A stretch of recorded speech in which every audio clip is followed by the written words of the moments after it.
I call this meeting to order and I ask everybody to please mute their mics. Okay. Are there any declarations of interest? I see Councillor Sentence. Go ahead. Yeah, I'm declaring for PWCS 2020-40. Okay. Thank you. Right? That's the report on the funding. Your reason for conflict? I'm on the board there. He's on the board. Okay. Anyone else? Anyone else? Seeing none? Adoption of agenda, mover Councillor Hanley and seconder Councillor DeRose. All in favor? Opposed? Carried. Adoption of the minutes. Council meeting minutes of July 7th, 2020. Mover Councillor Kenny, seconder Councillor Neal. Are there any errors or omissions? Seeing none. All those in favor? Opposed? Carried. Council meeting minutes of July 7th, 2020. Mover Councillor Longo, seconder Councillor Hanley. Are there any errors or omissions? Seeing none. All those in favor? Opposed? Carried. Mayor's report. Regional Council will once again discuss and make a decision on a mandatory mask bylaw this Thursday at our Regional Council meeting. If this resolution doesn't pass, I will call a special council meeting early next week. A region-wide bylaw is preferred as it would be more effective and consistent across all municipal boundaries. As we enter stage 3 this Friday, it is important more than ever to follow the recommended guidelines. To ensure we're always keeping 2 meters distance from anyone not in our social circle, to wash or sanitize our hands regularly, to wear face coverings whenever we can't keep 2 meters distance from others and respect any local bylaws to wear them, to pay attention to our health and get tested if we start to feel sick with any symptoms at all. One important thing I want to say, it's more important than ever before in these times to shop local and support Thorold businesses. From July 20th, which was yesterday, through the rest of the week till July 24th, the Friends of Beaver Dams Church are holding a virtual online yard sale. Proceeds from this event will go towards the restoration of the church. Go online and support this initiative. Visit their Facebook page to participate. The Thorold Horticultural Society Garden Club held their first ever virtual Rose Show 2020. Thank you to all those who participated, category winners, judges, President Leslie Daniels, and all executive members. The Mayor's Award, which I judged, went to Patsy Davis Inglesby for her entry, Blue Rambler Rose. We have had regular contact with Brock University regarding this upcoming school year, their anticipated enrollment and housing requirements. Firmer numbers will be available in August. We are moving ahead with a virtual town and gown meeting in late August, and Brock is working on how to deliver Welcome Wagon event in a different format this year. And that's the end of my mayor's report. Now we'll move on to the public meeting. Proposed official plan amendment, Port Robinson West Secondary Plan, Phase 1 lands. Opening remarks and purpose of the meeting. This public meeting is being held pursuant to the provisions of Section 17 of the Planning Act, RSO 1990, CP 13 as amended. The city is preparing a neighborhood plan, which includes a detailed land use and parks and open space plan for the Port Robinson West Phase 1 lands. An amendment to the official plan is proposed by the city to provide for flexibility in the residential dwelling types, permit neighborhood commercial uses, and to require development proposals to generally align with the neighborhood plan. The city's consultant will present information on this amendment this evening. Council will receive and consider all comments received at the public meeting. No decision on this application is being made this evening. Any of the following, no later than 20 days after giving notice, may appeal the decision by filing with the city the notice of appeal that must set out the reasons for the appeal accompanied by the tribunal's fee. The applicant, a person or public body who, before the bylaw was passed, made oral submissions at the public meeting or written submissions to council, or the minister. If a person or public body did not make oral submission at the public meeting or provide written submissions to council before the bylaw was passed, the tribunal will determine if there are reasonable grounds to add the person or public body as a party. First presentation from consultant Kelly Martell, MHBC Planning Limited, and Andrea Sinclair, MHBC Planning Limited. Are they connected? Okay. Welcome, and again, state your name and start your submission, please. So good evening, everyone. This is Kelly Martell from MHBC. As well, we have Andrea Sinclair and Dana Anderson here.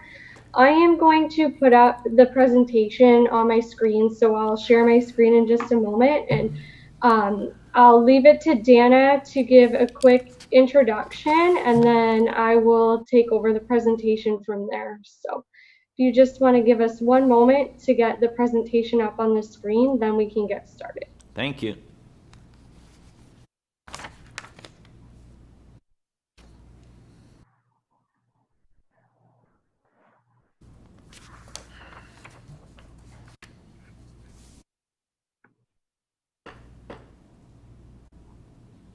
Thanks, Kelly. Can everyone hear me okay? Yes. That's great.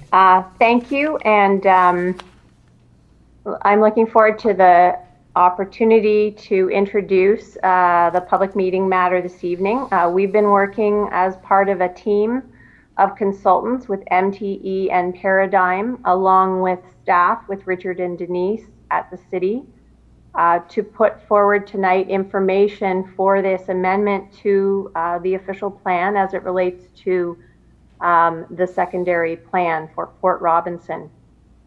Kelly's going to explain that while the focus tonight is the statutory public meeting on the amendment to the official plan, there's really two matters that we'll be presenting information to you, and she'll set the context for that. And that's in relation to the neighborhood plan that we've been completing and working on. And you'll get an overview of that from Andrea. And as a result of putting that plan forward, which we'll be seeking further approvals from council on in terms of an endorsement to implement development in the area, as a result, there are some changes and amendments that need to take place to allow that neighborhood plan to be implemented.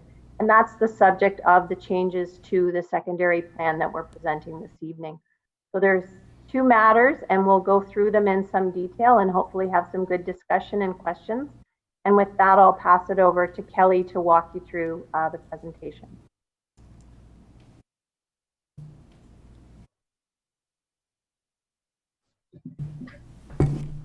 Thank you, Dana. So to begin, as you may recall, we last presented an update to council on this project in December of 2020.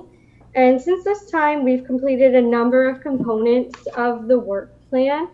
And tonight we're here to provide you with a brief review of the background history and context and an overview of the project purpose to kind of set the stage for where we started and where we've come to date.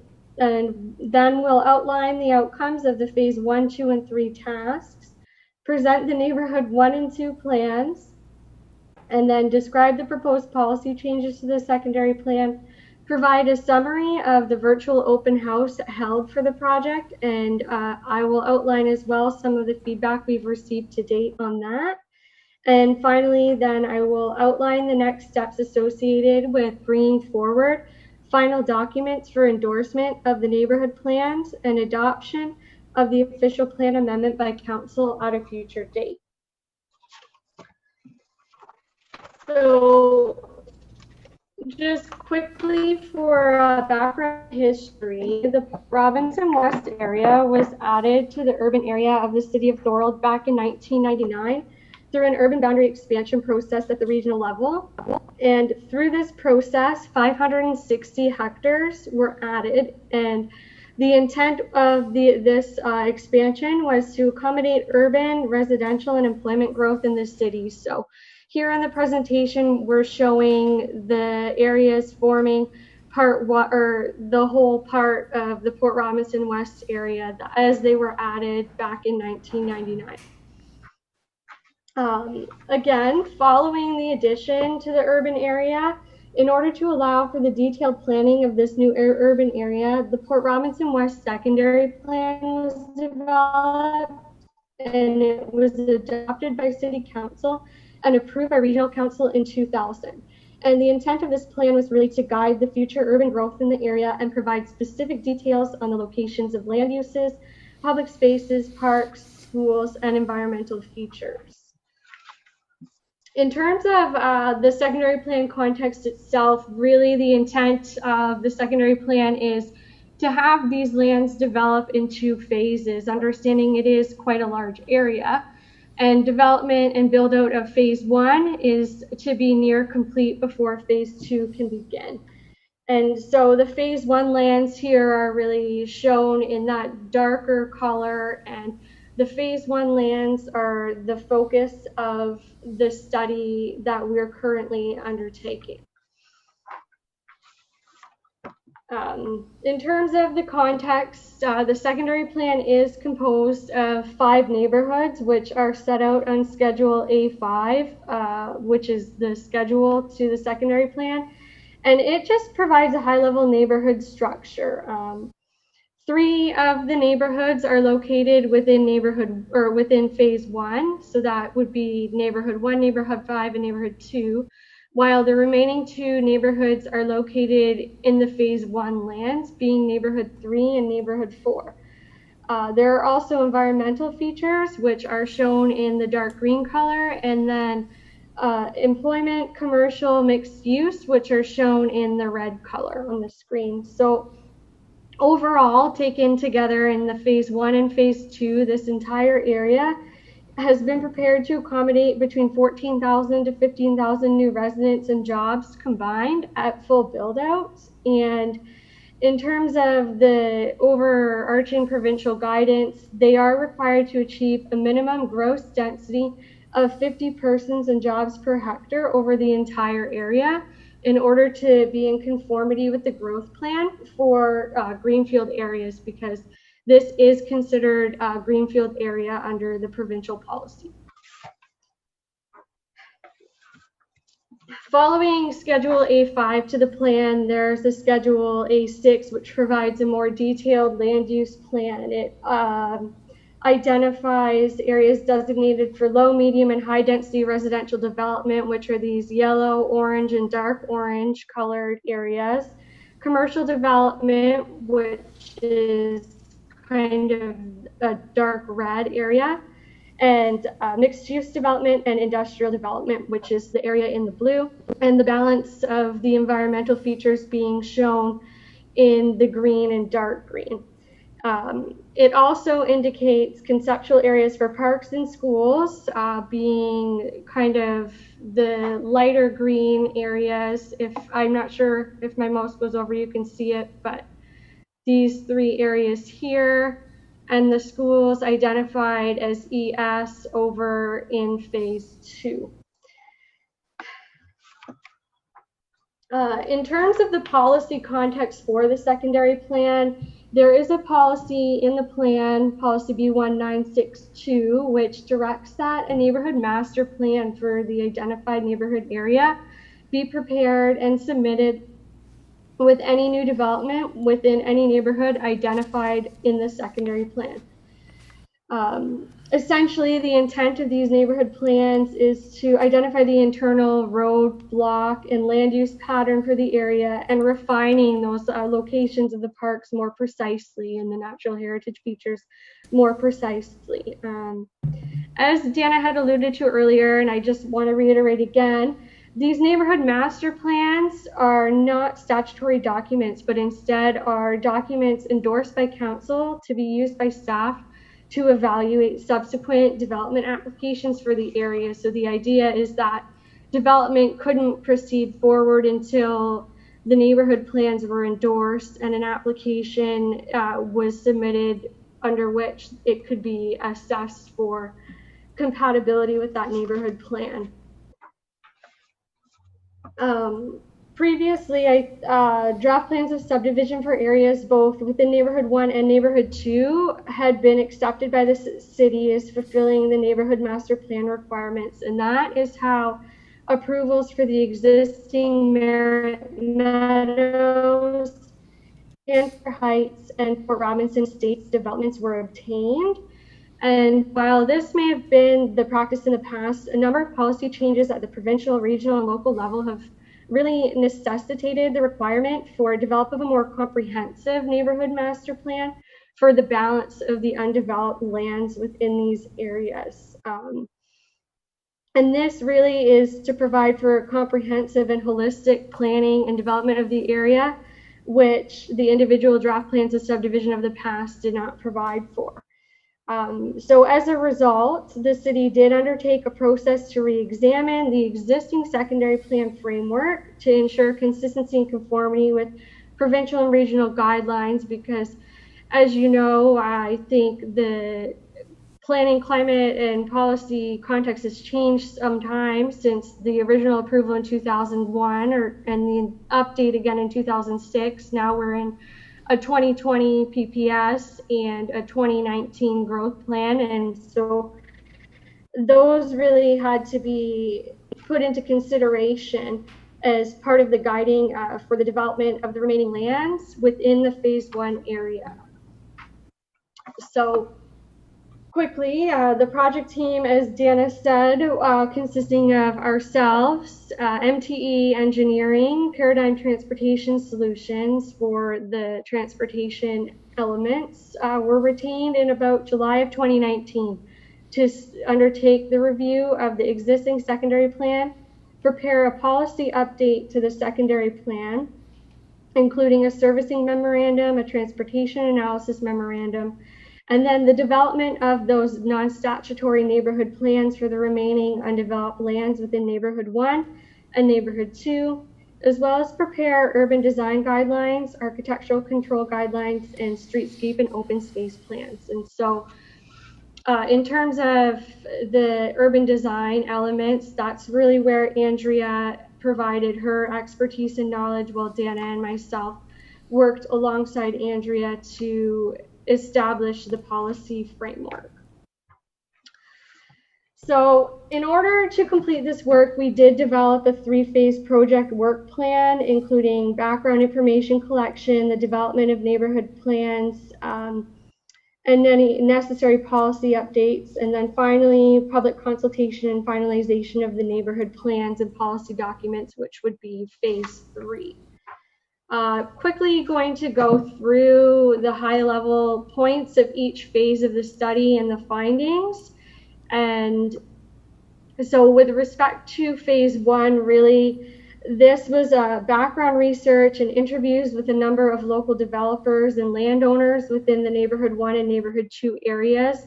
We also formed a technical advisory committee in order to provide opportunities for regular checkpoints and discussions with technical disciplines on elements critical to the development of the neighborhood plan, including the Niagara Peninsula Conservation Authority, the Niagara Region Planning and Development Services staff, Niagara Region Engineering staff, city planning staff, and city engineering staff, as well as City of Welland planning staff, recognizing that this area is very close to the urban area boundary of Welland, and we wanted to ensure that they had technical input moving through the process given the proximity. Again, as I noted earlier, we provided an update to Council in December of 2019 on the progress completed to date at that time and outlined next steps for completing a modified work plan. And ultimately, the findings of all of the Phase 1 work were included in a background report, and They were to be used in consideration of an updated policy framework as well as the development of the neighborhood plans. As part of phase 2, we conducted a detailed peer review of the secondary plan framework, as well as proposed plans for neighborhood 1, which were provided to us through phase 1 by Empire Communities. As part of those interviews, we did learn that they had prepared a demonstration plan, so that formed the basis of the peer review. And we also took on the task of doing a peer review of architectural design guidelines, which they had also prepared for neighborhood 1. The peer review report contained a number of recommendations, including recommendations related to the design of neighborhood 1 for the neighborhood 1 plan. And one of the more significant recommendations of this peer review was that the neighborhood 1 plan should really be developed to conform to the secondary plan land use schedule rather than establish new land uses. The intent of the project was really to get that detailed level block land use plan prepared based on the principle of land use set out in the secondary plan on Schedule A6. Additionally, the peer review did recommend policy changes in order to provide greater flexibility both in permitted uses and unit types. And so, following the completion of that peer review and further consultation with the region, city, and area landowners, plans were developed for neighborhood 1 and neighborhood 2, including the roadblock and land use plans and the open space plans for each neighborhood.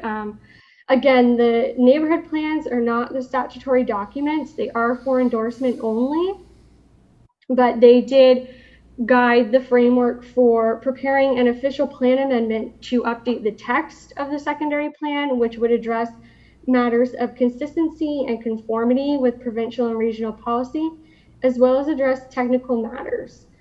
The OPA, as Dana noted, is the statutory document which will be brought forward for adoption at the targeted August 11th meeting. There are no map changes or schedule changes to the secondary plan proposed through the OPA. Now, I am going to, I think, mute and leave it to Andrea to provide a quick summary overview of the neighborhood master plans and open space plans, and then she will hand it back to me to detail the official plan amendment. Hi, good evening. Can everyone hear me? Yeah. Great. We'll give Kelly a little break before she goes back to having to talk for another 20 minutes. So good evening, everyone. I'm Andrea Sinclair, planner and urban designer with MHBC. As Kelly mentioned, my primary role in the project has been the peer review and also the development of the neighborhood plans.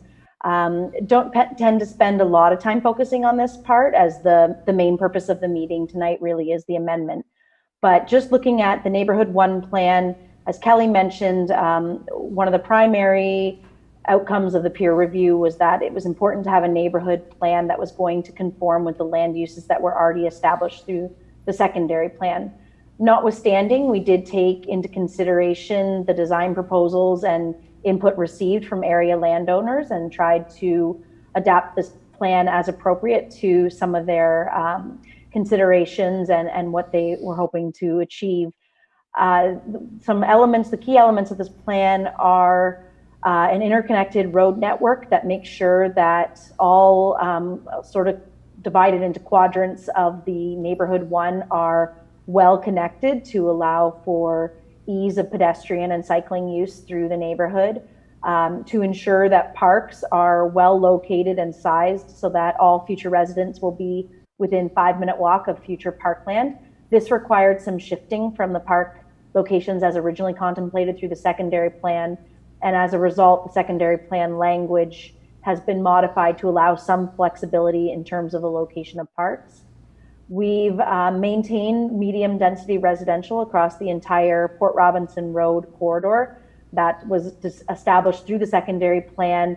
And it's important for a couple of reasons. It For one, avoids the number of driveways coming out to Port Robinson Road, as there's more flexibility in the built form that can happen within medium. So you can have townhomes or back-to-back townhomes that don't need to have individual entrances out to Port Robinson Road.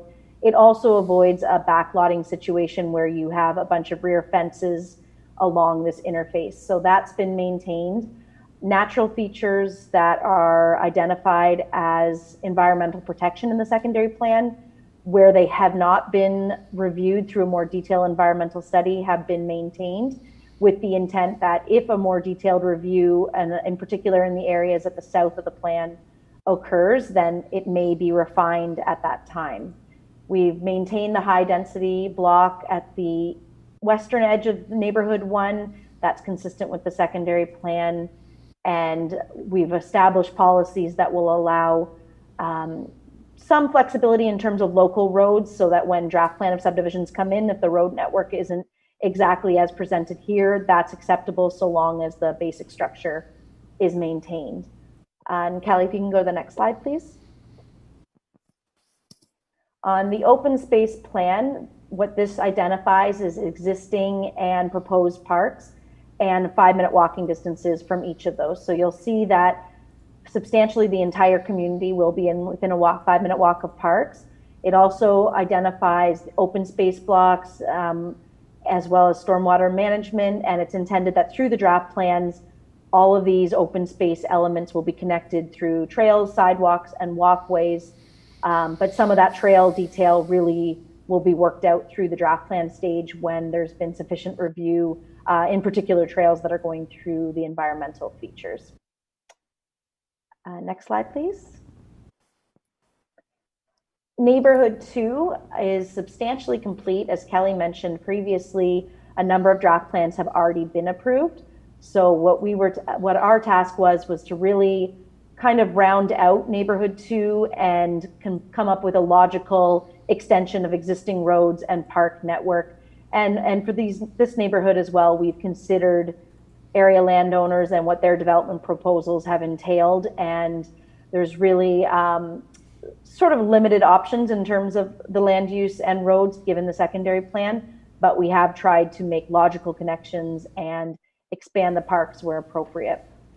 And similarly, the open space plan for neighborhood 2, if you don't mind, Kelly, thank you, demonstrates that substantially the entire neighborhood 2 will be within walking distance of park. And again, any trails and pedestrian connections between all these open spaces will be further reviewed through the draft plan stage as applications come forward.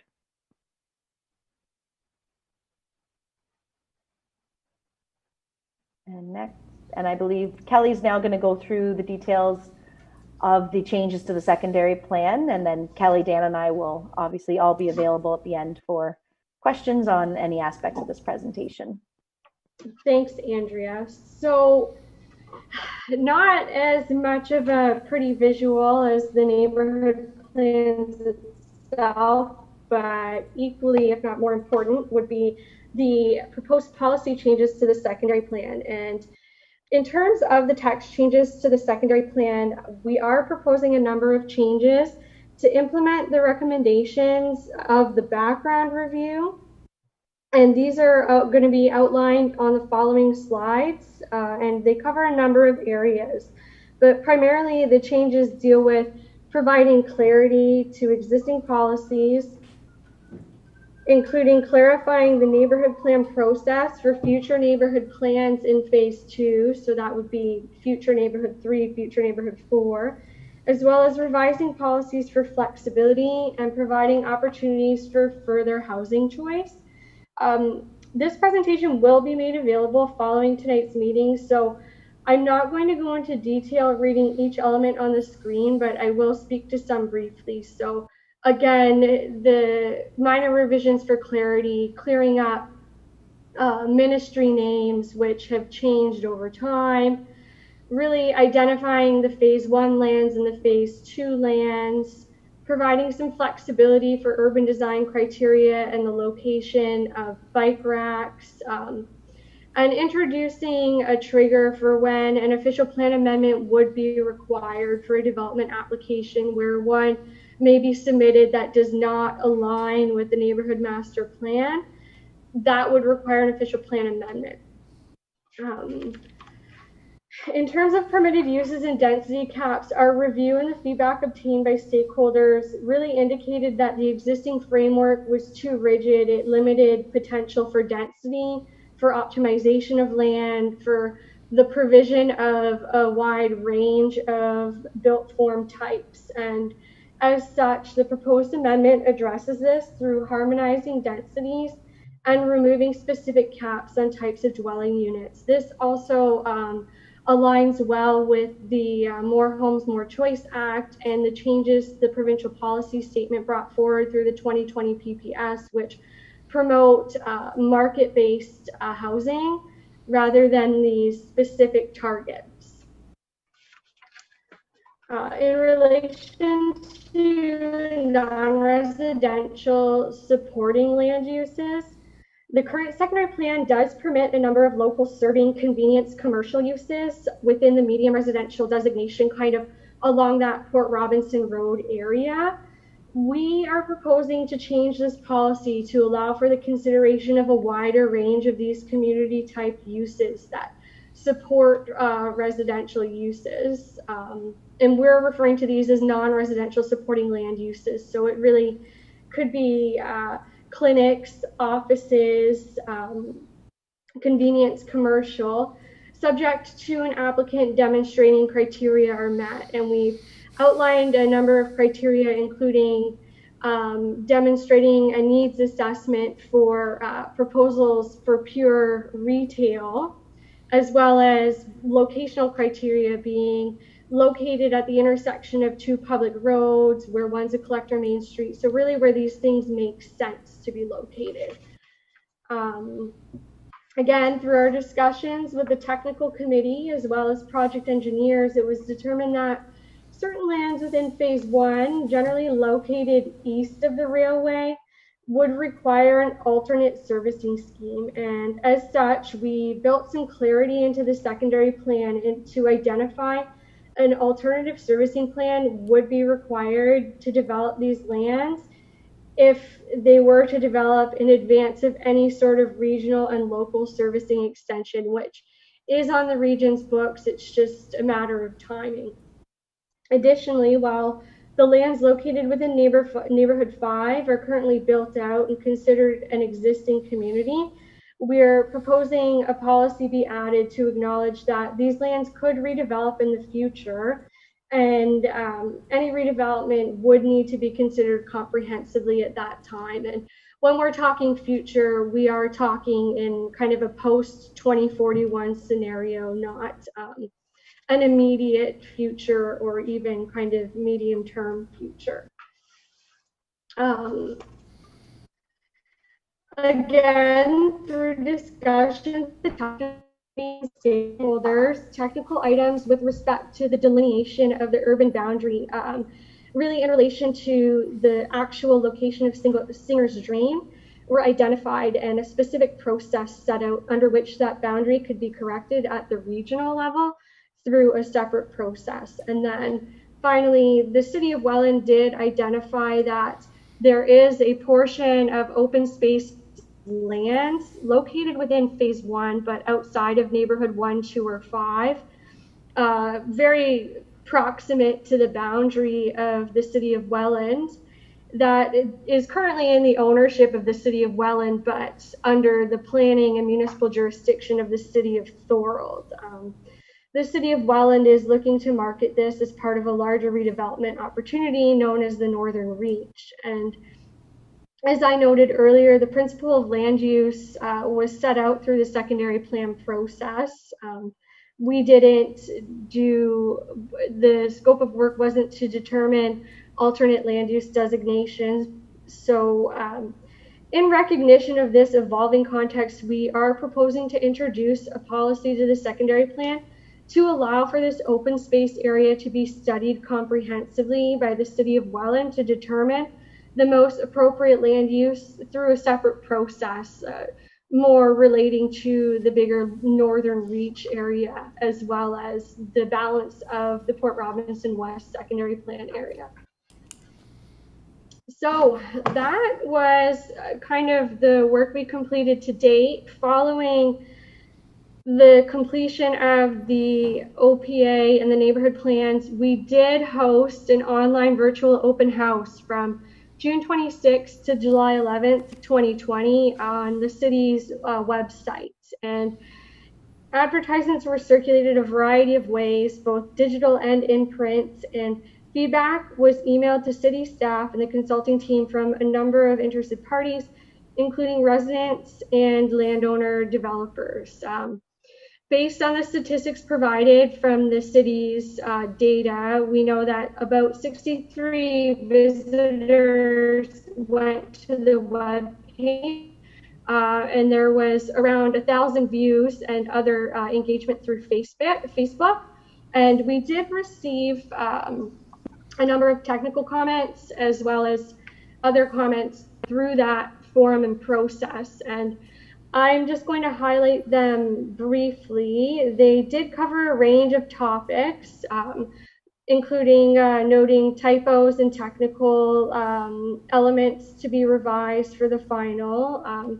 We did, as I say, received a number of comments from consulting firms on behalf of clients related to one element of the proposed criteria for permitting non-residential supporting land uses, and that's really to do with the commercial needs assessment. And we have heard those comments, and we are looking to clarify that policy in a future draft of the OPA to clarify the intent of when that needs assessment would be required.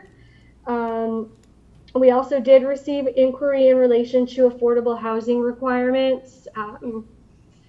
And I think we can speak to that a bit later, but to be brief, there is a policy in the secondary plan which requires that 25% of the development of the overall area be affordable housing. And that is a policy that was developed in the original secondary plan process, not something we are bringing forward to date. And we do understand that applicants would be required to demonstrate how their proposal is contributing to the achievement of the overall 25% target. I think that is all I'll speak to the affordable housing for now. We did also receive several site-specific requests for consideration, including increased height and density beyond the permitted 10 stories and 160 units per hectare within the urban commercial and mixed-use commercial areas. We had a question regarding the clarification on how commercial is defined and what types of uses are permitted in the commercial areas. Questions of clarification related to that trigger for an official plan amendment when an application may be seen as deviating from the neighborhood plan too far. Then we did have, as I said, requests to review independent environmental impact studies, which would precisely delineate features in advance of a formal development application. I understand that some have been submitted and the region and the city are reviewing those. And if the review is completed before the neighborhood plans are brought forward again on August 11th, we can certainly incorporate those changes. However, the policy framework does allow for the precise delineation of those environmental features through a development application, so the door wouldn't close to that at a future date. And agency comments received to date. So we did receive comments from the NPCA, Bell Canada, Niagara Region, and the City of Welland. A couple of additional details are required through formal development applications for Neighborhood 1 based on the comments from the NPCA, and they have no objection to the Neighborhood 2 plan. Overall, Bell Canada has no objection. They've requested one change to the text, which I believe we can address. and the region has provided comments previously before we had made the document public, and the revisions to the text requested by the region have been incorporated in the version before you today. And the region did note that at this time they would exempt this from regional approval.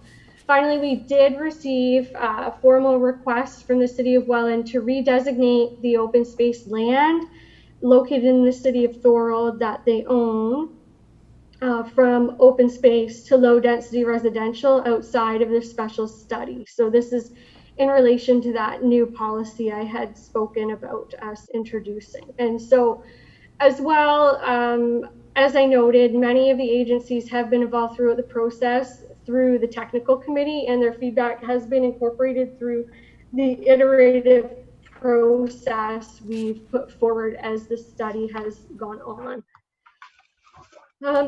So again, based on the feedback received, a number of items of clarification on the process are worth noting. Again, as noted previously by Deanna and myself, the neighborhood plans aren't the statutory documents and are intended only to be endorsed by council at a future meeting and used by staff to guide assessment of development applications. That said, we have received a couple of comments on the neighborhood plans, and those are really technical in nature. They address some labeling issues in the legend, and we're certainly going to fix those. But again, noting the principle of land use was determined through the secondary plan process in 2006, and our scope was really to develop these more detailed neighborhood plans. And again, we aren't proposing any changes to the land uses, nor have any land use changes been considered. And finally, again, the official plan amendment, which is the statutory document, proposes text changes to the secondary plan only. We are not proposing any changes to Schedule A5 or Schedule A6. So in terms of next steps, today, July 21st, is the statutory public meeting of council.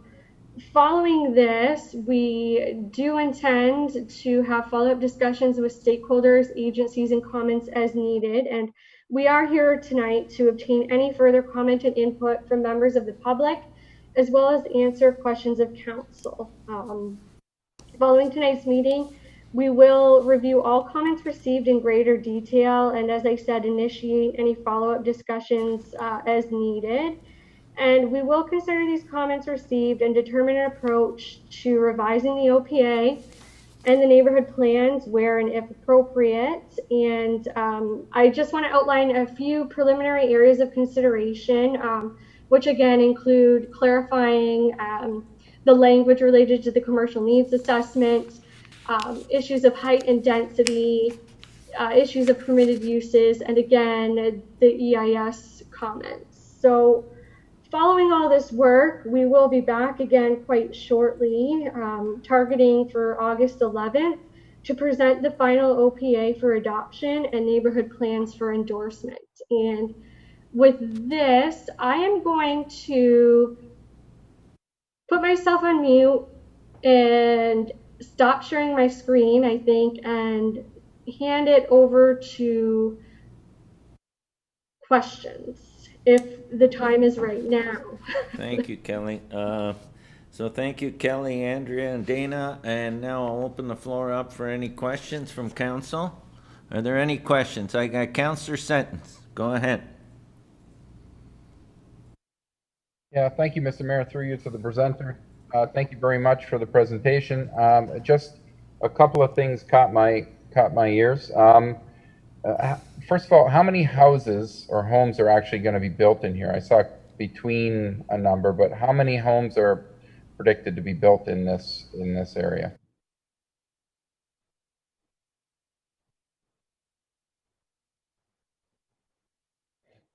Kelly or Andrea? Yeah, or? sorry, I'm unmuting myself.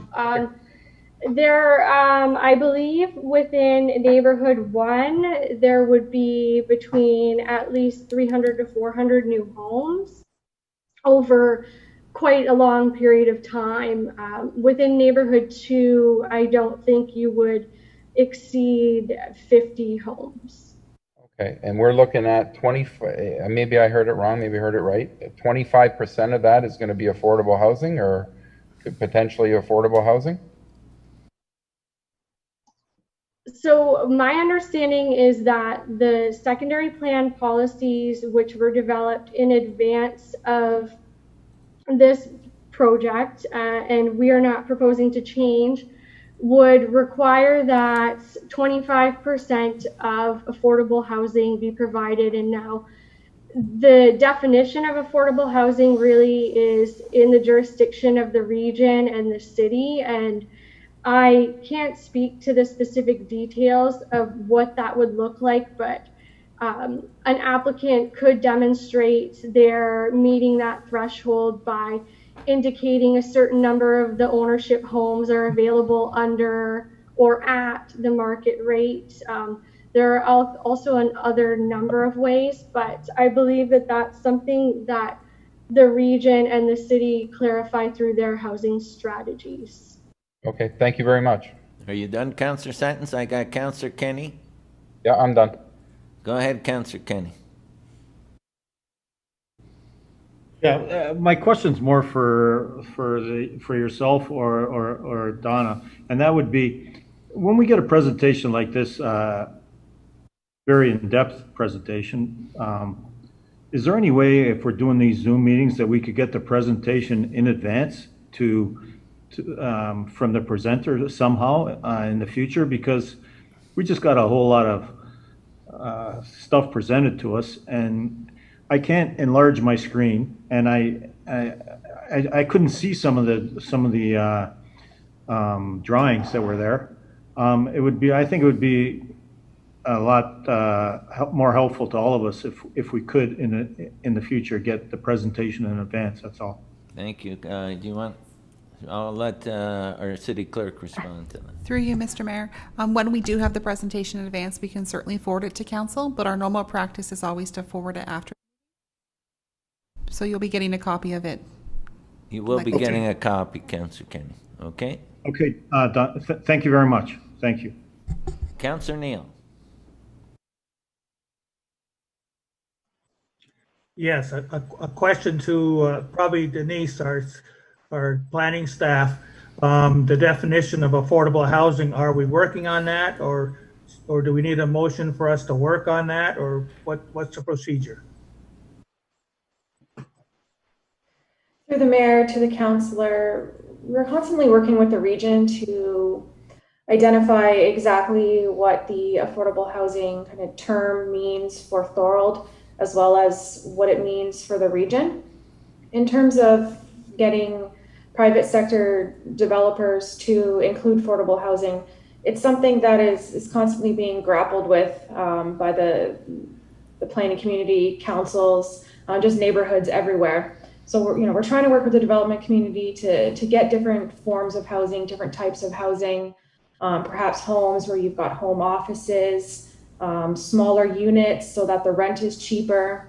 So there's really different opportunities that the development community can look at with our support to reach the affordable housing numbers. But we have been working with the region, and they have been doing a number of studies, and they are actually undertaking a housing study right now to look at some of these elements. Because at the regional level, it's a priority item, Councillor Neal. Thank you. Councillor Hanley, did you have your hand up before? Go ahead.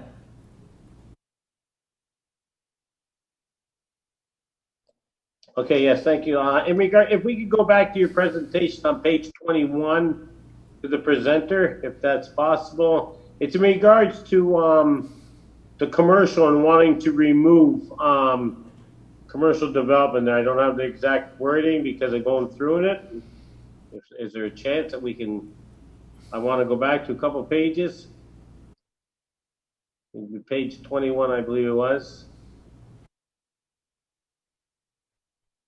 And you're asking for the removal of convenience. So a proposed policy change the secondary plan. You're asking for removal of the convenience, retail, and service commercial units within the medium density and medium high density designations, introduction of a new residential supporting land use section. Is this request just on your lands or all lands that are surrounding the area of your development? the chair. Yeah, go ahead, to Kelly. the Oh, counselor. Go ahead. Sorry. So currently within the secondary plan, this policy does exist, and it allows that on the residential medium density designation, subject to criteria. What we're doing is we're refining it to expand the uses. Really, what exists today is a limited number of uses, such as a convenience commercial, really high, a convenience store, maybe a gas bar. What we're proposing is to expand the types of uses that could be permitted if the criteria are met. And that's something, see, I don't see or have anything, I believe, that would give me an introduction of the new non-residential supporting land uses section. Like, as Councillor Kenny mentioned there and that stuff too, you know, as your presentation goes and everything, and for us to really decipher it, as you go through, that's why I asked, excuse me, does this affect your properties or does this affect all surrounding properties? Are you asking for this to happen in the general area? That's my concern. Are you wanting to impose something on residents that are living within the area that they may not want? And this is something that you refer to as stakeholders, and you want to go back and consult with them and make sure you can get your okay or think you have their okay before the city approves this? That's my concern. Councillor Hannon? Yep, go ahead. If I could speak. Go ahead, Richard. Yeah, thank you. What this is Kelly and Dana and Andrea are actually working for the city on this project. They're doing an overall master plan for our neighborhood plans for these on behalf of the city within that relate to the secondary plan in Port Robinson. What we did is we looked at all the opportunities for that developers had within these neighborhood plans, and we consulted with them and decided that it would be helpful for them to build a complete community if they had more variation to the service commercial and retail commercial and personal service uses on the overall lands within the secondary plan. So that's why, based on the consultation we had with the developers in the area and our planning rationales, we thought it would be important and helpful to expand the amount of uses that would be permitted within the medium and high density residential designations. I only ask because there's individuals that I live on the Cotmire Road that aren't part of the subdivision, and they have concerns with their land uses being restricted, whereas the developer's land use is being expanded to include commercial properties. And I know that they've had a concern out of it, and it's in regards to storage lockers, you may say, areas and that stuff. And I just wanted to know that if whether or not all aspects, or if that commercial entity is just going to be controlled by this developer or other people in the area, which privately owned lands today will have an opportunity for commercial opportunities, because the land designations have changed because our comprehensive zoning bylaw, and they're asking for, seems to me, more changes now. And I'm just wanting to see that nothing that is currently deemed commercial or not, you know, in an essence, or someone coming forward can obviously have to go through the process of applying. But my concern is that I don't want to be catering to individuals when there's other individuals or residents that live within the area that wish to expand upon their commercial interests. That's my concern. Yeah, this is related to the medium and high density residential designations and the permissions within there. Okay. The commercial permissions within there. All right. Okay, yeah, I appreciate. Yeah, I understand. Well, just that, it's like I said, it's kind of hard to decipher, you know, and one day when we're just being presented with it today, and we're going to get the paperwork after the fact. And another one, I believe it was, Fred Neal may have brought it up, it was page 26, but we'll skip that. We'll go to page 27 if you could, please. And that was with the ownership and the stuff, the ownership of the low density residential. Okay, what land would that be? That wouldn't be the Hansel area or the land where it's by the present Niagara Regional Exhibition Grounds, is it? It's nowhere in that area, I don't think, right? Just to be sure. Where's Niagara Street? You may look, I think you can see it on the screen here. It's this open space area, kind of located near B. Okay. No, that's Niagara Street in Welland? It's near the recreational canal. Yeah, no, what I'm talking about on the corner of Merritt Road, I believe it would be, and then it joins into where Merritt Road joins Niagara Street going into Welland. On the left-hand side is the regional exhibition grounds, and there's some lands in there by Hansler, and I'm just wondering if that was the lands that were wanting to be, that were owned by the city of Welland, but that's it. Okay, I'm fine with that. Thank you very much. Okay. That's it. Okay. Thank you. Can we get the screen back up so I can? Can we get the secondary plan document off the screen, please? There we go. Anyone else have any questions? Is there any further questions? Seeing none, I want to thank the presenters. Thank you so much. And we'll move on to public participation. That's it, right? It goes from 2 to 4. Am I missing anything? Right? Okay. Public participation now. Public input. Do we have anybody logged in to participate? Okay, so now at this time, is there anyone online who wishes to speak on the proposed amendment? Please indicate to the clerk your desire to speak. Provide your name and address for the public record. And I was told we have Carmela on the line. Yes, my name is Carmela Agro. I'm from IBI Group. Go ahead, Carmela. Good evening. So I am the planning technician from IBI Group. I'm here on behalf of the owners of the property that's located at the corner of Merritt Road and Cotmere Road. We right now are in the beginning stages of the preparation of a site plan application to allow for a 10-story mixed-use building, currently under the urban commercial designation. We've been in conversation with MHBC and city staff through the Port Robinson secondary plan process, and we're satisfied with the majority of the changes being implemented. I understand MHBC will be preparing a consolidated comment response matrix to address the comments received as part of my presentation tonight. I'd like to just reiterate a few of the comments that our office has provided as part of the virtual public meeting held from June 27th to July 11th. Under section B196331, the permitted uses under the urban commercial section allow for residential uses. I'd just like to clarify that this would also include the apartment building that we're proposing as part of our development proposal. Under section B1962F, lands along Port Robinson and Cotmere have the opportunity to increase density and height without an official plan amendment, provided justification is described in a zoning bylaw amendment submission. Our property is very close to this intersection, and we feel it should have an opportunity to provide justification along with any other properties under the urban commercial designation. Our property is also within close proximity to Highway 406, surrounded by woodlots, vacant land. The opportunity to increase height would not negatively affect the surrounding existing area. Although our preliminary design is anticipated for 10 stories, we would like to request that the urban commercial designation be part of this policy to allow for the potential height increase beyond 10 stories if found appropriate.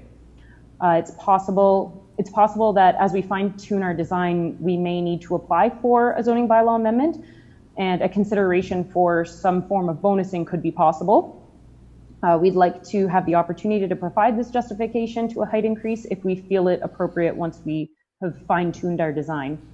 On a broader scale, there are not many urban commercial designations within the Port Robinson secondary plan that I've seen. However, allowing for the opportunity to provide the justification without an amendment to this plan would not negatively affect the intent of the official plan overall.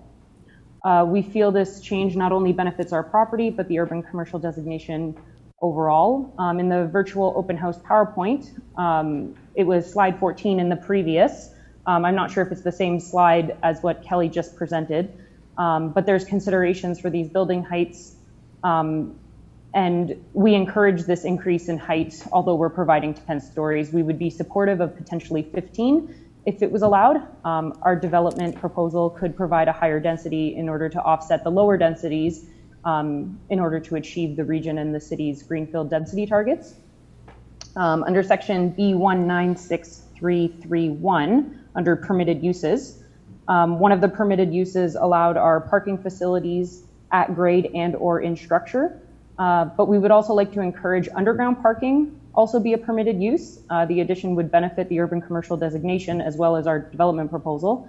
Some of the permitted uses in this designation, such as research and data processing facilities, hotels, commercial or professional government offices could utilize underground parking.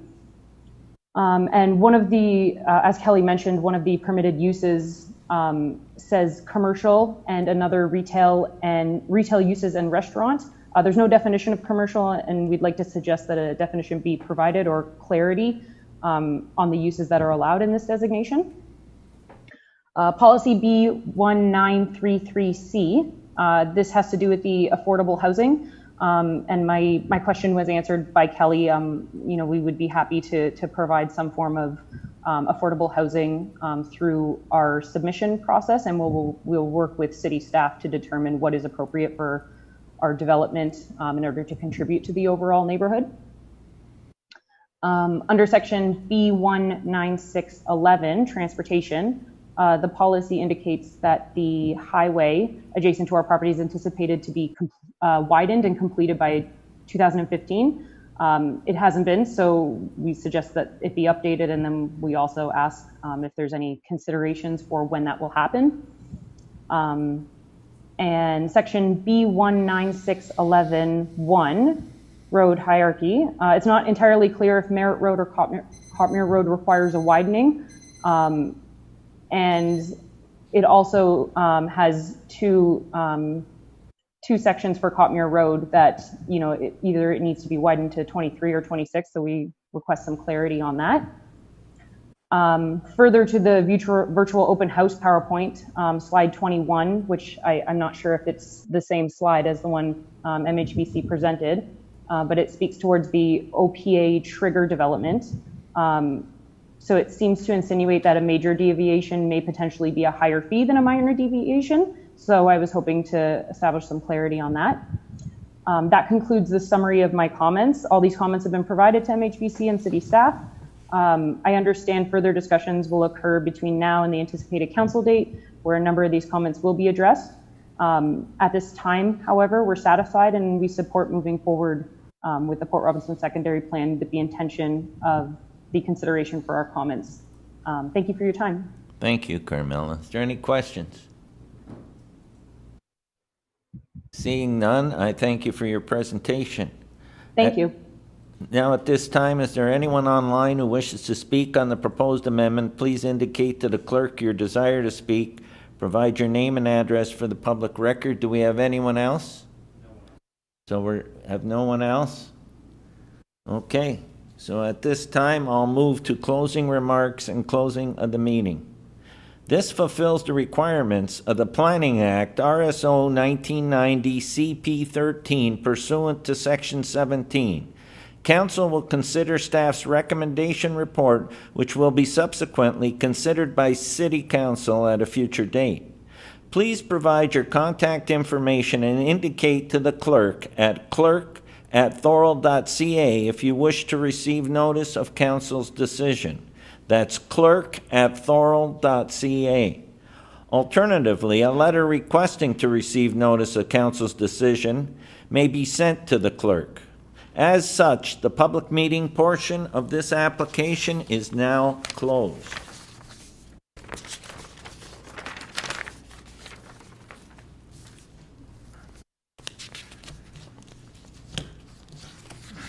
And now we'll move on to motions for council support.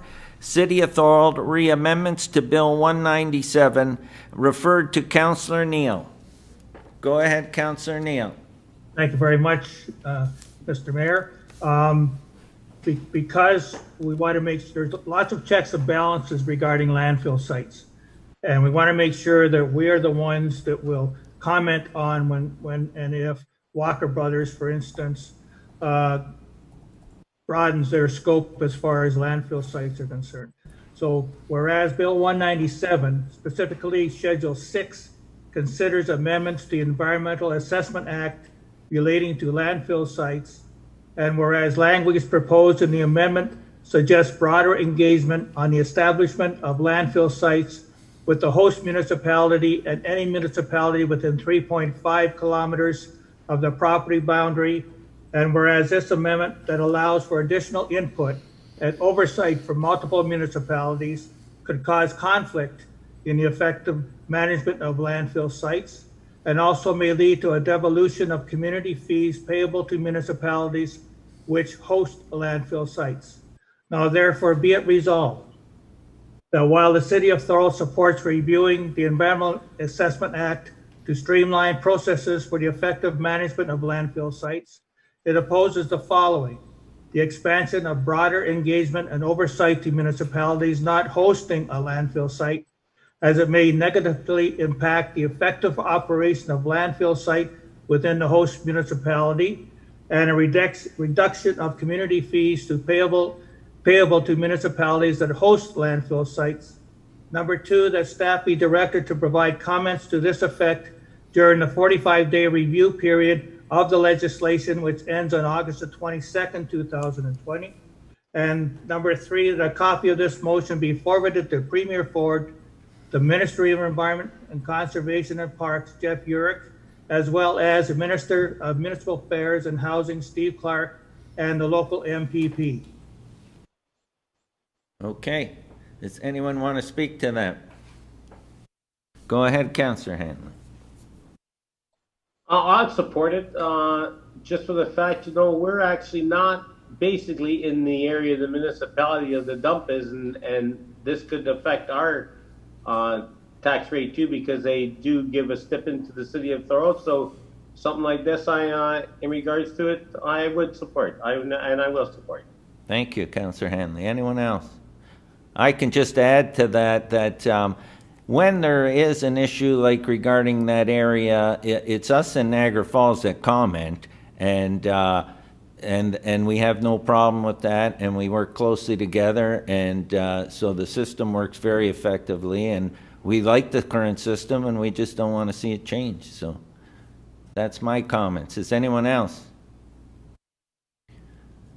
Seeing none, all those in favor? Opposed? Carried. And we'll get that sent off.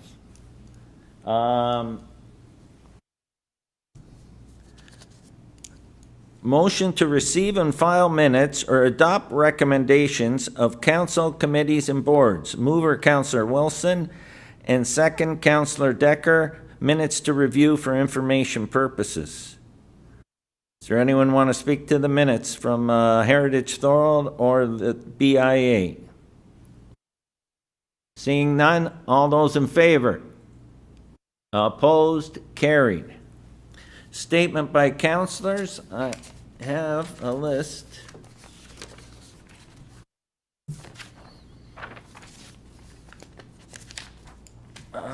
Up first, I have Affordable Rural Internet Service. Councillor DeRose, you're up.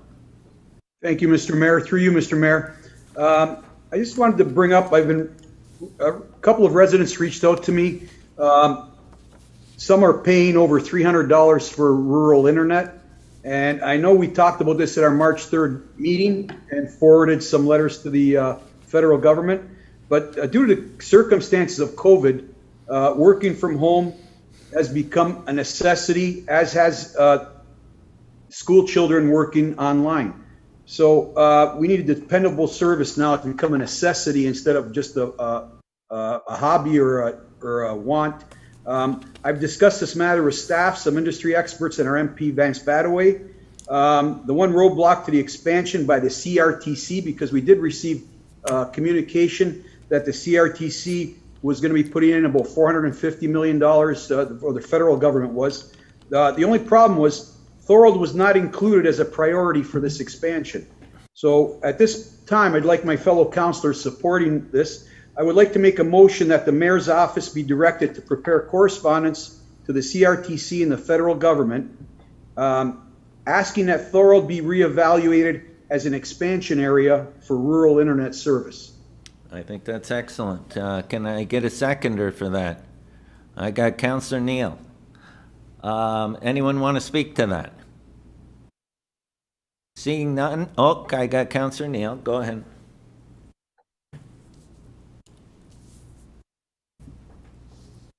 Yes, just maybe a little bit further. I think sending a letter or comment to the federal government is fine, but I think you have to sit down again with Vance Badaway and discuss it with him, and maybe he can bring it forward so that we get more bang for a buck, so to speak.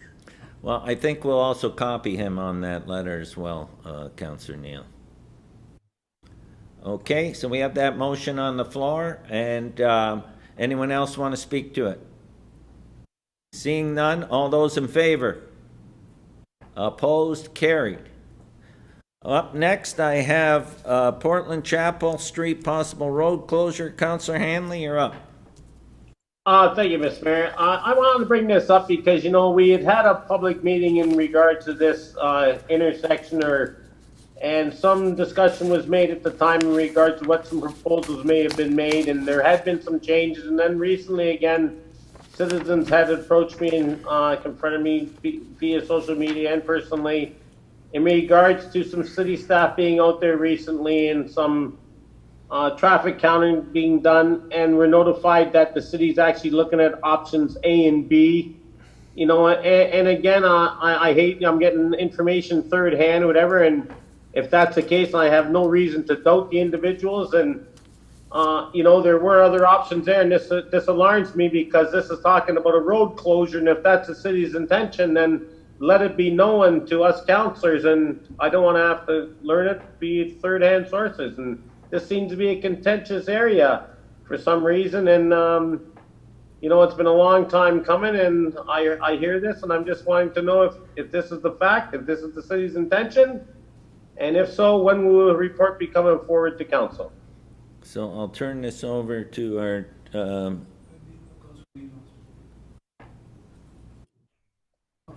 Councillor Neal. Did you want to speak, or I was going to turn it over for some information from staff? Yeah, go ahead. I'll wait. Okay.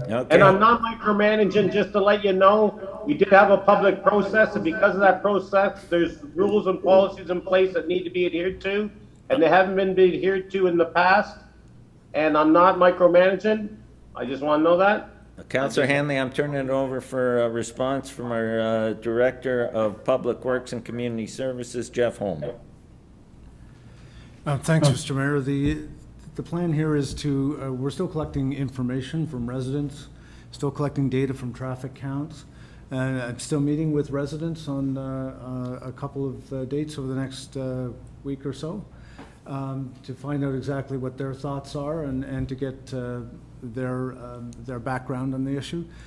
I'd like to bring the information back in a couple of ways. One is we obviously need to get back to the community with a public meeting once we can figure out how the best way to reach out to everybody. But I'd also like to bring back the recommendations coming out of the Transportation Master Plan, because that'll give council a toolbox in which to use to manage how we want to handle is it traffic calming, is it road closures, is it redirection of traffic. So there's a couple of documents that need to come back to council in a formal report. The process, I think, is still going to take us a couple of months to sort out. So it's not likely until September or October before we see a final report that will include all the comments that we've received for the PIC and will be considered in the context of the Transportation Master Plan. Okay, Councillor Hanley, are you yeah, good? And that, if I could just make one other comment in regards to the traffic counting. I know that there's been some counting on the traffic in regards to going over the Peter Street Bridge, heading south on Chapel Street, and then heading west on Portland Street. are we doing traffic counting also on Chapel Street going north to Claremont Street and then Claremont going west to Ormond Street, and also the traffic increases that are going to be occurring if a road closure was to be presented to council? Will that be part of the option too, not just counting the traffic going one way? Go ahead, Jeff. Mr. Mayor, if we need to do additional counts, we will. We're still working on a long list of alternatives, so we may need to broaden the scope of how we collect the data. We want to make sure that the data is objective and not just something that is perceived to be a problem in that area, and we want to validate it. I appreciate some of the residents' comments that, you know, we shouldn't be doing it now, or we're collecting data when the Thorold tunnel is closed. We're going to take that all into consideration before we come back with our recommendation. So if additional work needs to be done, we're going to do that before we come back with a recommendation. Okay. Okay, I appreciate it. Just one last thing I want to get on that, because my concern is that once it gets out to whatever, because the amount of time we have been spending on this, and it is a pretentious issue to some residents, that this will be a creation for our municipality, and that's the area is concerned, and this is going to be an ongoing issue that the city is going to have to address in regards to issues with traffic.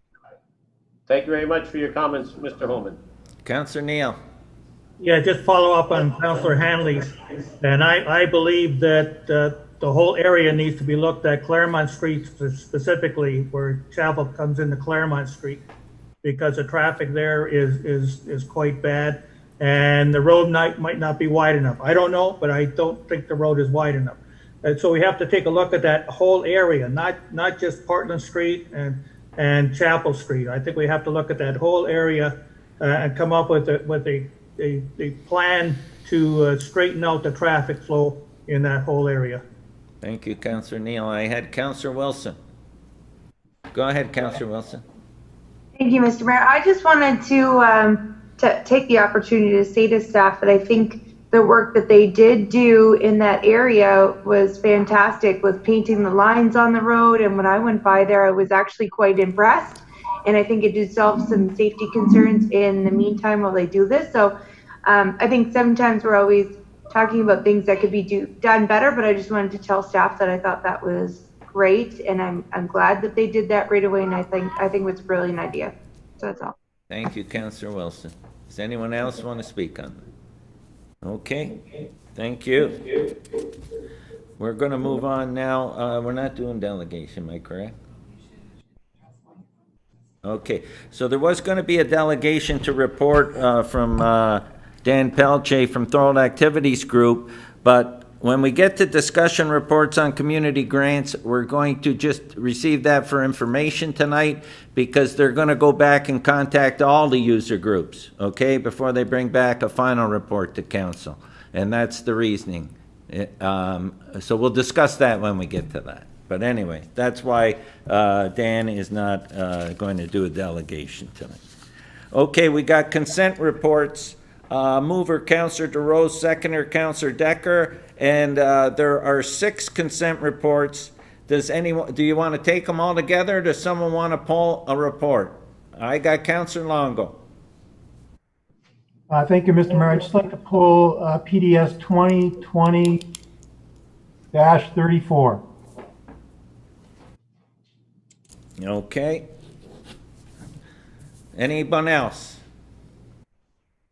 Okay, so at a mover, Councillor DeRose, seconder, Councillor Decker, we're going to do DF 2020-23, PWCS 2020-07, PWCS 2020-30, PDS 2020-35, CC 2020-34. All those in favor? Opposed? Carried. Okay, and we pulled, Councillor Longo wanted to pull PDS 2020-34. I'll still use the mover, Councillor DeRose, and seconder, Councillor Decker, but now I'll open the floor, and Councillor Longo, you're up.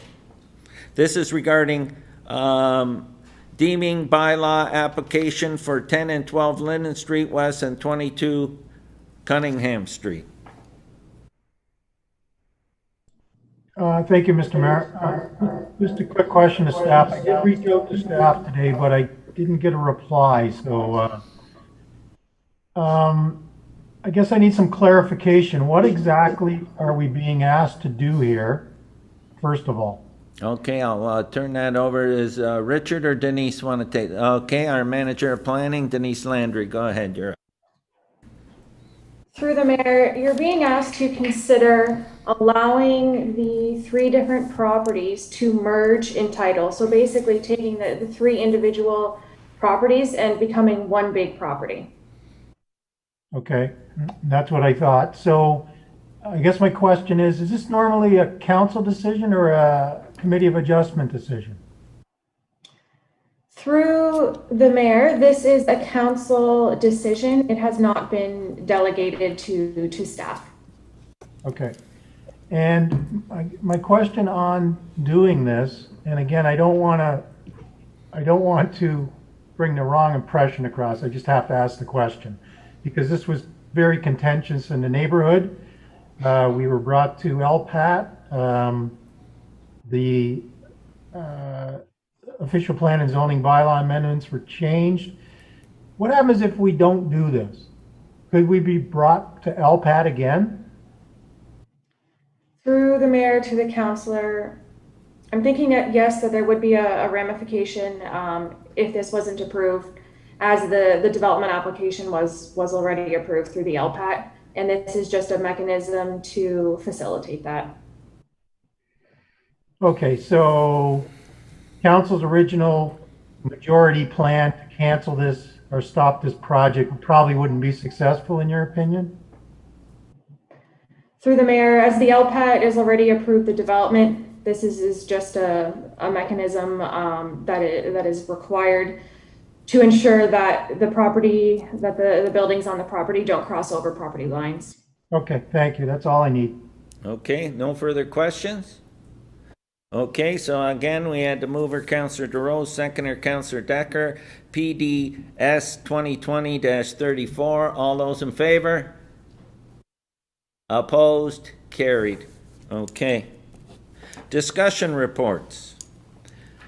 PWCS 2020-20, mover Councillor Kenny, seconder Councillor Neal, 2019 inflow and infiltration study, next steps, and I'll turn this over to our Director of Public Works and Community Services, Jeff Holman. Thanks, Mr. Mayor. The recommendation is 1, that the 2019 inflow and infiltration study from December of 2019 be received, and the recommendations to extend the flow monitoring program in the Beaver Dams, Fort Robinson, and Thorold South drainage areas be approved. And 2, that Council authorize the engagement of Associated Engineering Ontario Limited to coordinate and conduct the next phase of the program at an upset limit fee of $84,458 plus HST. And 3, that funding for this work be allocated from the Sanitary Sewer Reserve. And 4, that the mayor and clerk be authorized to sign the necessary agreements. Are there any questions? Go ahead, Councillor Hanley. Just in regards to this, I know it's a ongoing issue and that stuff, and in order, we're looking for inflow, and then in order to rectify it, we need to do some infrastructure works. What are our long-term plans in regards to this? Like, what are we looking to when we're finding infills? I know, Jeff, that we bring it forward, and this has been an ongoing issue, it's cost the city millions of dollars. Where are we going forward with this? Go ahead, Jeff. Please. Yes, Mr. Mayor, the question was, when are we going for it? Or No. Like, we've been dealing with this for quite a long time and that stuff, the drainage studies. We know it's because of infill and people still connected to downspouts, and we've had some remediation plans where we've offered grants to people disconnect. Is this still an issue, and is this something that we're still addressing ongoing, and how long for? Oh, I see. Okay. Mr. Mayor, thank you.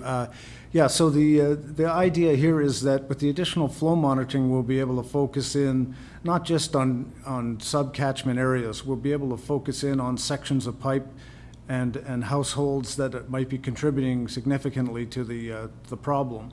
And we could look at advancing incentive programs for disconnection. We can enforce downspout disconnections, and we can look at doing additional closed circuit TV inspections and putting in place some rehabilitation to dry up the system. By doing so, we'll be able to create additional capacity in the system to accommodate new development, and also reduce our annual sewage flows that we pay to the region of Niagara. So we know that in the Thorold South area, we have growth opportunities, but we also have some, on occasion, some occasional basement flooding that needs to be addressed right away. Some of the issue is storm drainage, but a lot of it has to do with the condition of the pipes in that drainage area. In the Beaver Dams area, the region is looking to expand their sewage pumping station, and they want to make sure that it's sized to deal with sanitary flows more so than storm drainage flows. And we have some interesting geography there, as you can appreciate, on K Avenue and the island, as we call it, where there is a higher water table. And then some of the other areas we'll be looking at the condition of our pipes and then putting all of these long list of improvements together into a capital program so that we can work at them as our budget allows. Okay. Thank you very much. Anyone else? And you can see like sewer flows, inflows, and an extra sewer flow that we have to pay to the region is a significant amount of money, and that's why it's important that we try and mitigate as much as possible any excess flow that might be infiltrating. Okay, so we got that report. No further discussion. All those in favor? Opposed? Carried. Up next, PWCS 2020-33. I have a mover, Councillor Hanley, and a seconder, Councillor DeRose. Front Street Reconstruction Project update. And again, I'll turn this over to Jeff Holman, our Director of Public Works and Community Services. Thank you, Mr. Mayor. This is just an update report coming from the discussion at the meeting we had on May 16th. Staff have met with the contractor and consultant and have identified a potential list of project pieces that could be reduced if the council was still interested in reducing costs.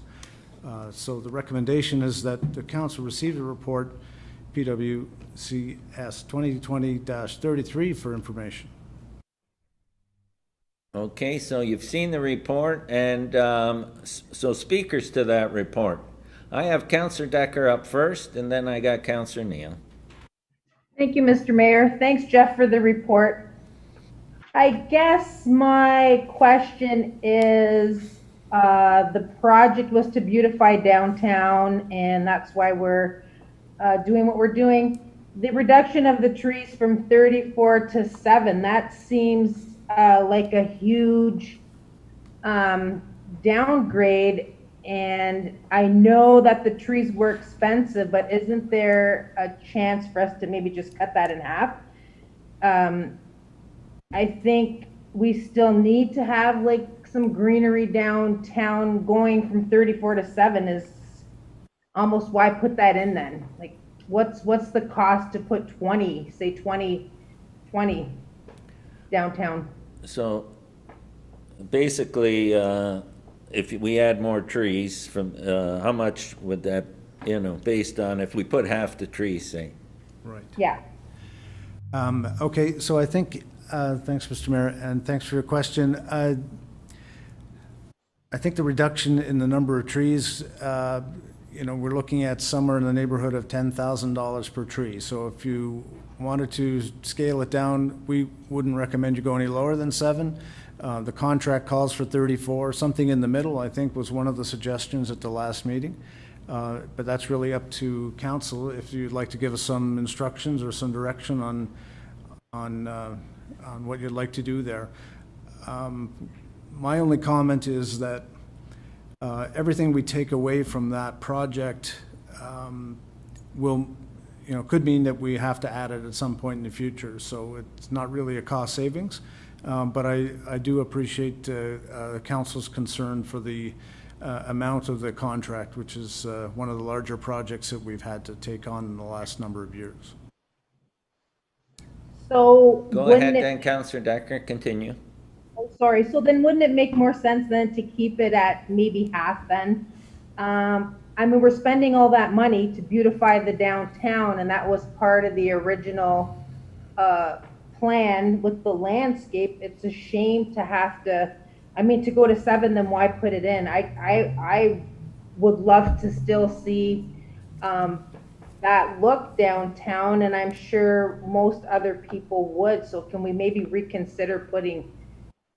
So do you want to put a motion on the floor that we put half the amount of trees? And we're going to discuss this report, and then we can make recommendations, and then you would come back probably next meeting, right, with the final costing? Would that be how we would do it, Jeff? If you like, Mr. Mayor, or we can just simply follow your instructions and we'll notify the contractor and take it from there. Okay, so do you want to make a motion on that? Sure. To put half the amount of trees? Is that your motion?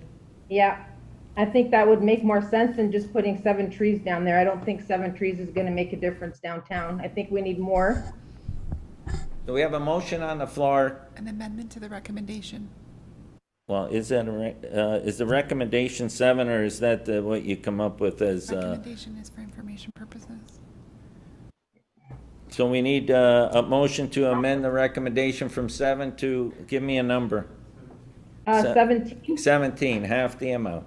Okay, speakers to, that's the amendment on the floor. Do I have a seconder, first of all?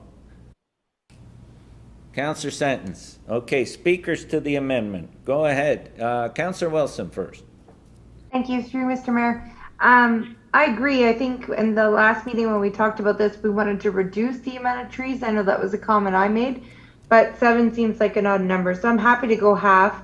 I would think that it should be an even number, just visually, one half of the street to the other half. I don't know how 7 works there, but so you want to go, would that make sense? We go 16, say? I would think, okay. But I don't know if there's like a random tree in some spots. How does that work? Do they have to be even number? I'll turn it. Yeah, no, Mr. Mayor, it doesn't have to be even number. There are some bump outs in front of certain Okay, so we don't have to have an even number, he said. Okay. Okay, so we got 7. But I am thankful that there's a bit of a reduction. But. And the other thing that people have to understand, at the first meeting, everybody thought it was 20,000. That number wasn't accurate. It's actually 10,000 a tree. Okay, just so everybody. And the reason it's 10,000 is the price of the tree is what, $200 and something. It's the pit and the grading and the whole system that they install. So if someone asks how much the tree is what, $270. $270 what the actual tree cost. Okay, so can I just ask a question about that, Mr. Mayor, about the bulb? Yeah. I understand that's where the cost comes from, but is there any type of guarantee, like what happens if this bulb, this crate system that they have doesn't work, or is there data to prove that this actually works and isn't going to affect our road in the future? I'll turn that over to Jeff. Yeah, Mr. Mayor, the design, has been implemented in a number of different Canadian municipalities, including here in Niagara. In fact, if you go along St. Paul Street and St. Catharines, it's the same type of concept there. As far as the longevity, the trees are, I believe, 50 or 60 millimeter caliper trees, so they're good size. And there's also a warranty period on the trees of, I believe it's a year after they're planted. Does that answer your questions, Councillor Wilson? Yeah, I guess the warranty I'm not worried about on the tree, but on this whole bulb system where we're spending the money on. The system, he said, is you're confident it's been well tested and it's implemented in many places. Am I correct?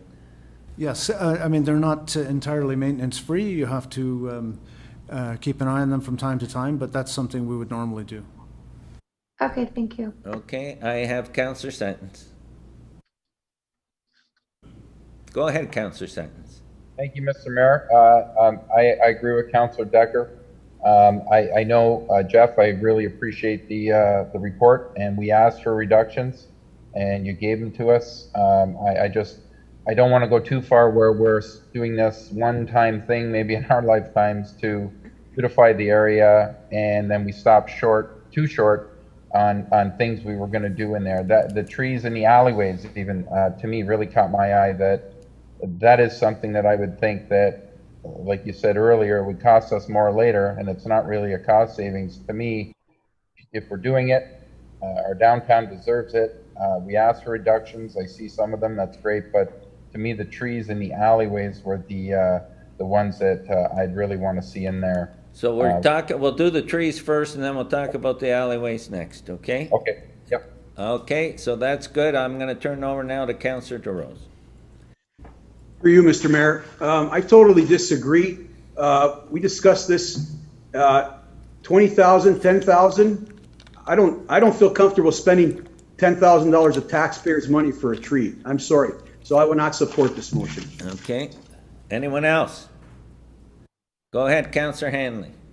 I would just say that the type of system has its pros and it has its cons, and I suggest going around and looking in St. Catharines, King Street, St. Paul Street, and you'll see that they do shift and they do need maintenance and that stuff. And I believe that in the long term, we're going to be more of cons than they will pros. That's my personal opinion. Okay. Go ahead, Councillor Longo. Thank you, Mr. Mayor. I'd like to commend staff for coming in with savings of about $500,000 here. If it means spending $100,000 to put another 10 trees or so in to take off of there, I'd support that. Okay, thank you. Okay, so the motion on the floor is that we put half the amount of trees, so we cut it back from 34 to 17. All those in favor? Opposed? Carried. Okay, we're going to continue now. I had Councillor Sentence. You were talking about the alleyways. You wanted to talk. Yes, thank you, Mr. Mayor. The same thing, especially with the comment, that it's going to cost us more later. It's not really a savings. Those have been an eyesore for years, and if we're going to beautify and clean up down there, I believe, my personal opinion is that we need to do those alleyways too to make the whole area complete. I would like to see those done as well. So do you want a motion to include the alleyways? I would. Yes. Okay, can I get a seconder? I got Councillor Neal.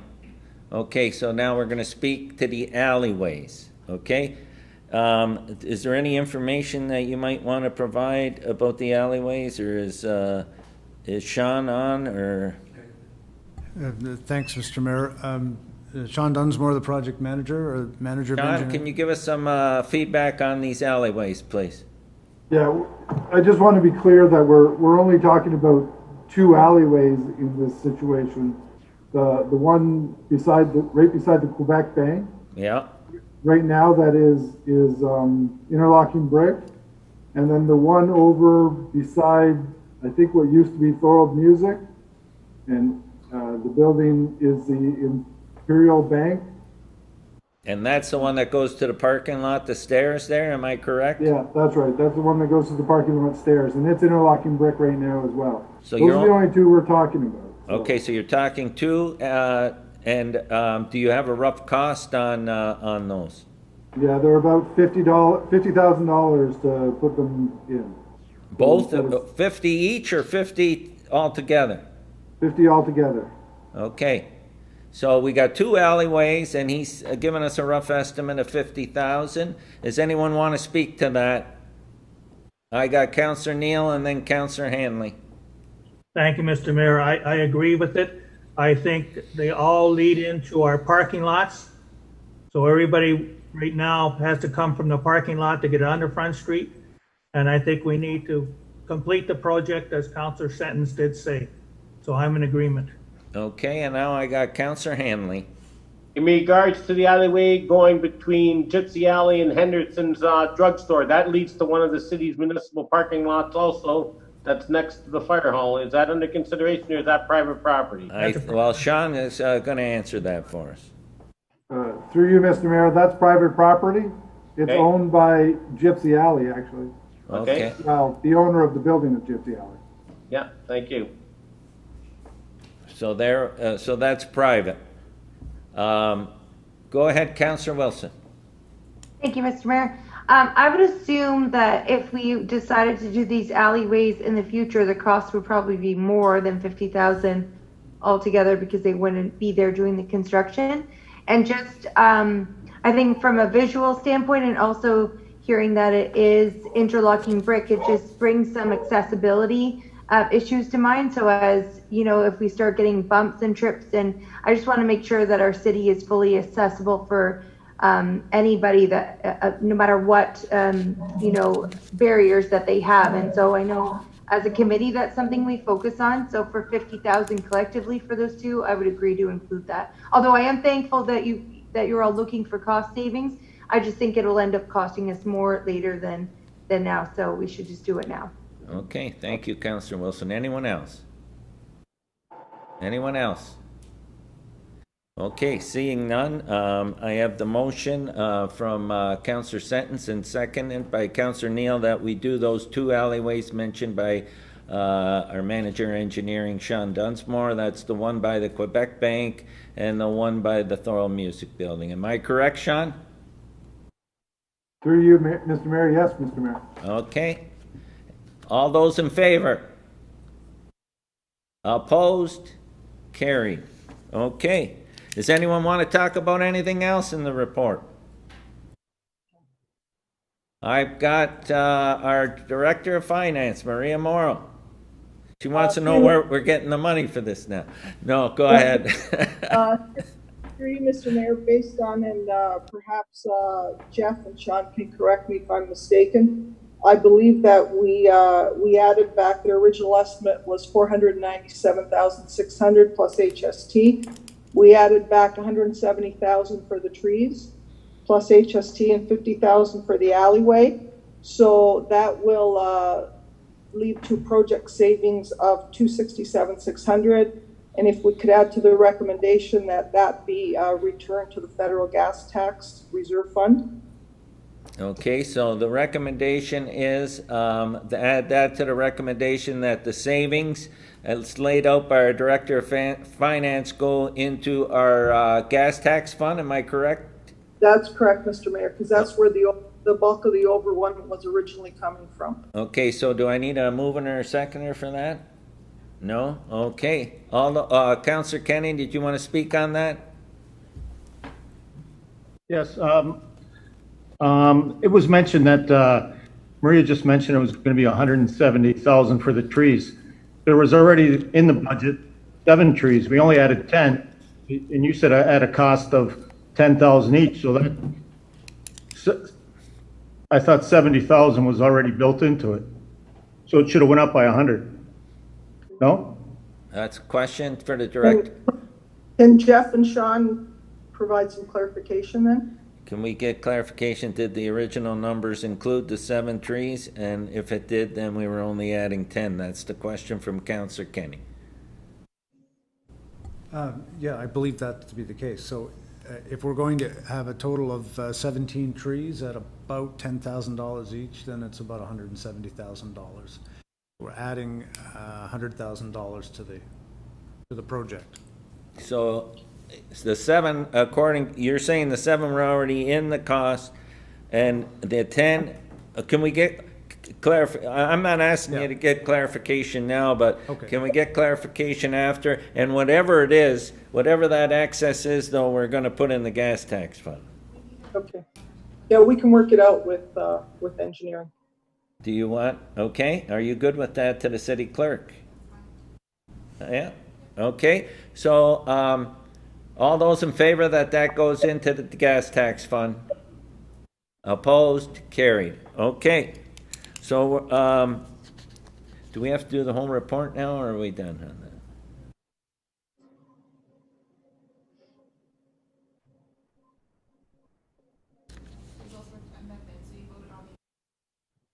Okay, so now the amendments have been passed, and we go back to the original recommendation, which was moved by Councillor Hanley and seconded by Councillor DeRose. All those in favor? Opposed? Carried. Okay. PWCS 2020-40, I had a mover, Councillor Wilson, seconder, Councillor Decker. Now we're going to receive this for information purposes. And staff is going to go and reach out to all the user groups, go over the figures, and come back at the next meeting, am I correct? Yeah. With the final report. So this is received for information purposes. Does anyone want to discuss it? The report will come back to the next council meeting. Can I ask a question, Mr. Mayor? Yes, go ahead, Councillor Hanley. Will there be an evaluation committee again that's going to decide this, or is it going to be staff? Because if a question could be, who was the evaluation committee? I don't know. Good question. I'll turn that over to our manager of recreation and facilities. Go ahead, Curtis. Through you, Mr. Mayor, the committee that assessed these submissions was staff. So there was 2 senior staff and 1 supervisor. Okay, thank you. Okay. So we're receiving this for information purposes. Anyone else? Go ahead, Councillor Decker. Thank you, Mr. Mayor. I just would like to say, if you're reconsidering the financial portions of it, we have to be, I mean, there are some groups that really need the full funding. I mean, COVID really affected some of our recreational facilities here in town. So I'm not sure what's being revisited, but please keep that in mind. It's so important that we help these facilities get back on their feet. I mean, they've been part of our community for a long time, so I just wanted to reiterate that. Thank you. Thank you, Councillor Decker. Okay, Councillor Hanley, go ahead. If I could comment on that, community grants are based on programs offered and are not for subsidizing losses. And I would look at subsidizing a loss as bonusing, and I believe under the Municipal Act, that is not permitted. That's just my comment in regards to that. Okay, thank you, Councillor Hanley. Anyone else? Okay, so all those in favor? It's just for information, it's coming back. Opposed? Carried. Okay. Notices of motion. I've got, before we go in closed meeting, do you want to do all the bylaws but one? Before we go in closed, I'm going to do all the bylaws except the bylaw 114-2020, which has to get passed after the in-camera, because that's the proceedings. So let me make sure I get this right here.